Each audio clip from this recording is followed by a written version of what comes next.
അപ്പോൾ അലൈനേഴ്സ് ആദ്യം ഊരുന്ന സമയത്ത് മുകളിലായാലും താഴെ ആയാലും ബാക്കിലത്തെ ലാസ്റ്റത്തെ പല്ലിൻ്റെ അവിടെ നിന്ന് ആദ്യം ഒരു സൈഡിൽ നിന്ന് പിടിക്കുക, അതിനുശേഷം മറ്റേ സൈഡിൽ നിന്ന് പിടിക്കുക. അതിനുശേഷം കുറച്ചും കൂടി മുൻഭാഗത്തുനിന്ന് വന്നിട്ട് പുറത്തുനിന്നും അകത്തുനിന്നും ഈക്വലായിട്ടുള്ള പ്രഷർ വെച്ച് താഴത്തേക്ക് വലിക്കാം. അതിന് ശേഷമേ ഫ്രണ്ടിൽ നിന്ന് ഊരാൻ പാടുകയുള്ളൂ. അല്ലെങ്കിൽ അലൈനർ പൊട്ടിപ്പോകാനോ നിങ്ങൾക്ക് വേദന വരാനോ അല്ലെങ്കിൽ മോണയോ അല്ലെങ്കിൽ കവിളൊക്കെ പൊട്ടാനും ചാൻസ് ഉണ്ട്.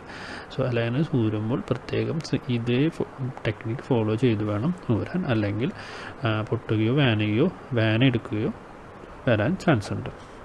ഇനി അലൈനേഴ്സ് വെക്കുന്ന സമയത്ത് നമ്മൾ ഇതിന് നേരെ ഓപ്പോസിറ്റാണ്. ആദ്യം തന്നെ അലൈനേഴ്സ് ഫ്രണ്ടിൽ വേണം അമർത്താൻ, അതിനുശേഷം സൈഡിൽ അമർത്തി പിന്നീട് വേണം നമ്മൾ ബാക്കിൽ ഫിറ്റ് ചെയ്യാൻ. ഇങ്ങനെ ചെയ്താൽ മാത്രമേ അലൈനേഴ്സ് കറക്റ്റ് ഇരിക്കുകയുള്ളൂ.